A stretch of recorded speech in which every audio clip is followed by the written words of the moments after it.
अक्सर कहा जाता है कि नदी को रास्ता नहीं दिखाना पड़ता, वो अपना रास्ता स्वयं बना लेती है। इसी प्रकार पुराने समय में एक ऐसा शिष्य हुआ जिसने अपने हुनर और गुरु भक्ति से अपना नाम इतिहास के पन्नों पर दर्ज करवा लिया। उस वीर योद्धा का नाम था एकलव्य।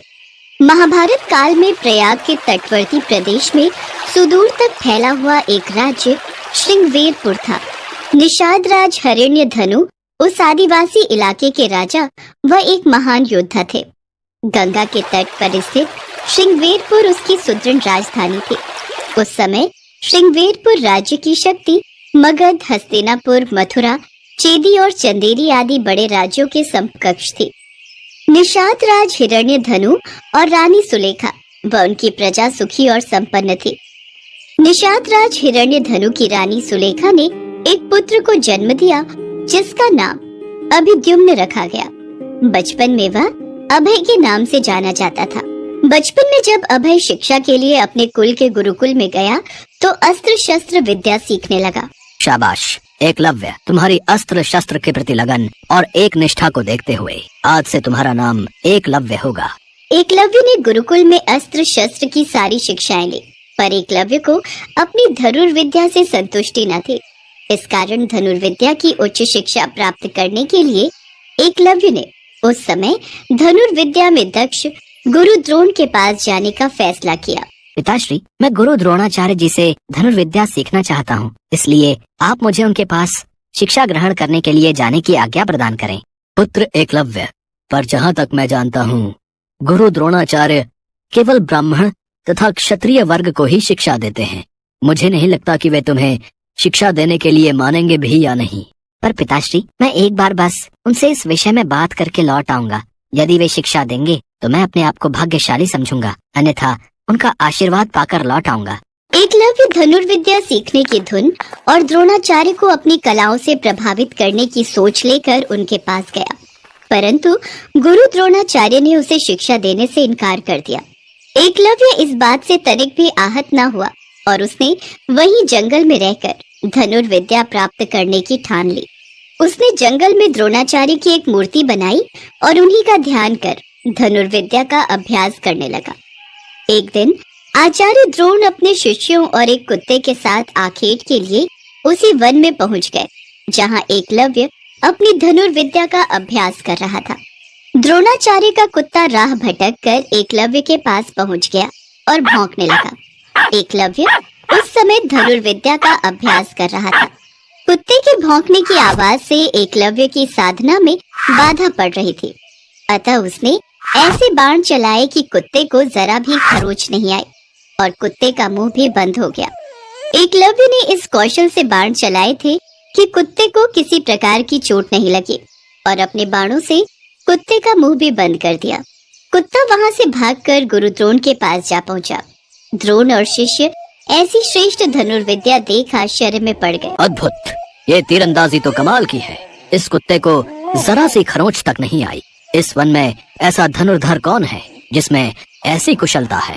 द्रोणाचार्य उस महान धनुर्धर को खोजते खोजते एकलव्य के पास पहुँचे और देखा कि एकलव्य ऐसे बाण चला रहा है जो कोई चोटी का योद्धा भी नहीं चला सकता। ये बात द्रोणाचार्य के लिए चिंता का विषय बन गई, क्योंकि कहीं न कहीं वो आने वाले भविष्य के बारे में सोच रहे थे।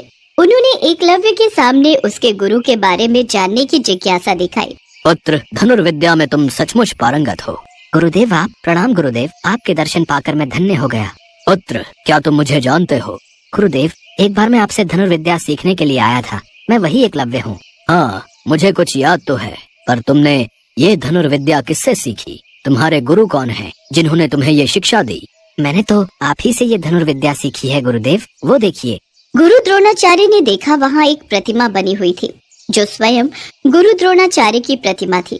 उन्हें ये जानकर और भी आश्चर्य हुआ कि द्रोणाचार्य को मानस गुरु मानकर एकलव्य ने स्वयं ही अभ्यास से ये विद्या प्राप्त की है। अपनी प्रतिमा को देख आचार्य द्रोण ने कहा, अगर तुम मुझे ही अपना गुरु मानते हो तो मुझे गुरु दक्षिणा दो। गुरुदेव, आपको गुरु दक्षिणा में क्या चाहिए मुझसे कहिए, मैं आपको अपने प्राण तक दे सकता हूँ। दक्षिणा में गुरु द्रोण ने अंगूठे की मांग की ताकि एकलव्य सर्वश्रेष्ठ धनुर्धर ना बन जाए। कहीं न कहीं उन्हें भविष्य का भी भय था और अगर ऐसा हुआ तो अर्जुन को महान धनुर्धर बनाने का उनका वचन झूठा हो जाएगा। इसलिए उन्होंने दक्षिणा में एकलव्य से उसके सीधे हाथ का अंगूठा मांगा। यदि तुम मुझे दक्षिणा देना ही चाहते हो तो मैं गुरु दक्षिणा में तुम्हारे दाहिने हाथ का अंगूठा मांगता हूँ। जो आज्ञा गुरुदेव। गुरु द्रोण की ऐसी इच्छा देखकर भी एकलव्य का मन जरा भी विचलित नहीं हुआ। उसने बिना हिचकिचाहट अपना अंगूठा काटकर गुरु द्रोणाचार्य को अर्पित कर दिया। ये देखकर गुरु द्रोणाचार्य चकित रह गए और एकलव्य को आशीर्वाद देकर अपने शिष्यों के साथ वहां से वापस लौट गए। अंगूठा कट जाने के बाद एकलव्य ने तर्जनी और मध्यमा अंगुली का प्रयोग कर तीर चलाने का अभ्यास किया। यहीं से तीरंदाजी करने के आधुनिक तरीके का जन्म हुआ। अतः एकलव्य को आधुनिक तीरंदाजी का जनक कहना उचित होगा। निसंदेह यह बेहतर तरीका है और आजकल तीरंदाजी इसी तरह से होती है। बाद में एकलव्य श्रृंगवेर पर राज्य वापस आ गया और वहीं रहने लगा। पिता की मृत्यु के बाद वो वहां का शासक बन गया और अपने राज्य का संचालन कर एकलव्य ने निषाद भीलों की एक सशक्त सेना और नौसेना गठित कर ली और अपने राज्य की सीमाओं का विस्तार किया। निषाद वंश का राजा बनने के बाद एकलव्य ने जरासंध की सेना की तरफ से मथुरा पर आक्रमण कर यादव सेना का लगभग सफाया कर दिया था। यादव वंश में हाहाकार मचने के बाद जब कृष्ण ने दाहिने हाथ में महज 4 अंगुलियों के सहारे धनुष बाण चलाते हुए एकलव्य को देखा तो उन्हें इस दृश्य पर विश्वास ही नहीं हुआ। एकलव्य अकेले ही सैकड़ों यादव वंशी योद्धाओं को रोकने में सक्षम था। इसी युद्ध में कृष्ण ने छल से एकलव्य का वध किया था। उसका पुत्र केतुमान महाभारत युद्ध में भीम के हाथ से मारा गया था। जब युद्ध के बाद सभी पांडव अपनी वीरता का बखान कर रहे थे तब कृष्ण ने अपने अर्जुन प्रेम की बात कबूली थी। हे अर्जुन, तुम्हारे प्रेम में मैंने क्या क्या नहीं किया है। तुम संसार के सर्वश्रेष्ठ धनुर्धर कहलाओ। इसके लिए मैंने द्रोणाचार्य का वध करवाया, महापराक्रमी कर्ण को कमजोर किया और न चाहते हुए भी तुम्हारी जानकारी के बिना भील पुत्र एकलव्य को वीर गति प्रदान की। और इन सब के पीछे केवल एक ही वजह थी कि तुम धर्म के रास्ते पर थे, इसलिए धर्म की राह कभी मत छोड़ना। एकलव्य की महान गुरु भक्ति के कारण उसका नाम सदा के लिए इतिहास के पन्नों पर लिख गया। आज भी जब सर्वश्रेष्ठ गुरु भक्ति की बात आती है तो महान शिष्यों में एकलव्य का नाम सर्वप्रथम आता है।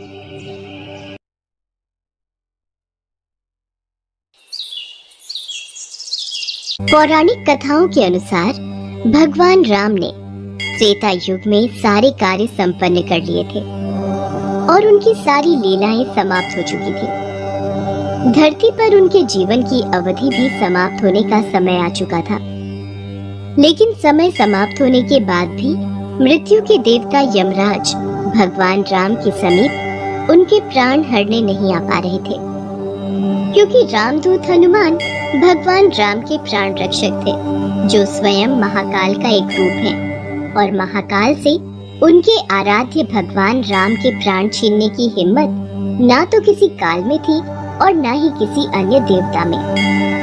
काल चक्र और समय चक्र को आगे बढ़ाने के लिए भगवान राम की मृत्यु होना जरूरी था। ऐसे में भगवान राम ने एक उपाय निकाला और अपनी एक अंगूठी महल के किसी छेद में गिरा दी और हनुमान जी से बोले, हनुमान, मेरी प्रिय अंगूठी धरती में वहाँ उस छेद में चली गई है। क्या तुम पाताल लोक से मेरी अंगूठी ढूंढ कर ला सकते हो? प्रभु, बस इतनी सी बात। मैं अभी जाता हूँ और शीघ्र ही आपकी अंगूठी लेकर आता हूँ। हनुमान जी अंगूठी ढूंढने पाताल लोक में चले गए। वो अंगूठी को पकड़ने जाते और वो और नीचे चली जाती। हनुमान जी पाताल लोक में पहुँचे। वहाँ वो नागों के राजा नागराज से मिले। नागराज ने उन्हें अंगूठियों से भरा एक कक्ष दिखाया। इस कक्ष में बहुत सारी अंगूठी रखी हुई है। आप प्रभु राम की अंगूठी ढूंढ सकते हैं। यहाँ तो बहुत सी अंगूठियाँ पड़ी हैं। इनमें से प्रभु राम की कौन सी है, ये मुझे देखना होगा। राम जी की युक्ति काम आ गई। हनुमान जी अंगूठी ढूंढने लगे। इसमें उन्हें काफी समय लग गया। हनुमान जी को अयोध्या में न देखकर यमराज ने अयोध्या में प्रवेश किया और वे एक संत का रूप धारण कर भगवान राम जी के महल में पहुंच गए। तब संत के भेष में यमराज भगवान राम से मिले और भगवान राम से बोले, प्रभु, आपको मुझे वचन देना होगा कि हम दोनों की बातों को गुप्त रखा जाए और जो कोई भी हमारी बातों को सुने उसे मृत्यु दंड दिया जाए। आप निश्चिंत रहिए, मैं इसी क्षण सभी द्वारपालों को बाहर भेज देता हूँ। राम जी ने लक्ष्मण को बुलाया और उनसे कहा, लक्ष्मण, ये मुनिवर मेरे साथ कुछ गंभीर वार्तालाप करना चाहते हैं। तब तक तुम द्वार पर ही पहरा देना और कोई भी अंदर न आने पाए, इस बात का ख्याल रखना, वरना तुम मृत्यु दंड को प्राप्त हो जाओगे। जो आज्ञा भैया, मैं आपके आदेश का पालन करूंगा। लक्ष्मण के जाने के बाद उस संत ने भगवान राम को अपना असली रूप दिखाया और बोले, हे प्रभु, मैं आप ही का सेवक हूँ और आपने ही मुझे ये कर्म दिया है कि इस संसार से समस्त जीव जंतु एवं प्राणियों का प्राण हरना, और ये मेरा धर्म भी है। मैं भगवान शिव और ब्रह्मा की आज्ञा से आपसे ये कहने आया हूँ कि आपने जो अपना समय इस पृथ्वी लोक पर निश्चित किया था, वो समय पूर्ण हो चुका है और अब आपको अपने धाम लौट जाना चाहिए। इससे सभी देवी देवताओं में आपको विष्णु स्वरूप में देखकर उत्साह की लहर दौड़ जाएगी। इस पर भी हे प्रभु, आपको कुछ और समय इस पृथ्वी लोक पर बिताना है तो आप रह सकते हैं। भगवान राम तो अंतर्यामी है। वो यमराज की बातों को सुनकर मंद मंद मुस्कुरा रहे थे। भगवान राम और यमराज के बीच वार्तालाप चल ही रही थी कि इतने समय में भगवान राम के महल में दुर्वासा ऋषि आ पहुँचे। प्रणाम गुरुवर, कहिए मैं आपकी क्या सेवा कर सकता हूँ? हमें भगवान राम से मिलना है, अभी तुरंत। गुरुवर महाराज, भैया राम अभी किसी से नहीं मिल सकते। उन्होंने किसी को भी कक्ष में न आने का आदेश दिया है। मैं उनके समक्ष नहीं जा सकता। लक्ष्मण की बातों को सुनकर दुर्वासा ऋषि को क्रोध आ गया और वो श्राप देने लगे। मेरा इतना घोर अपमान!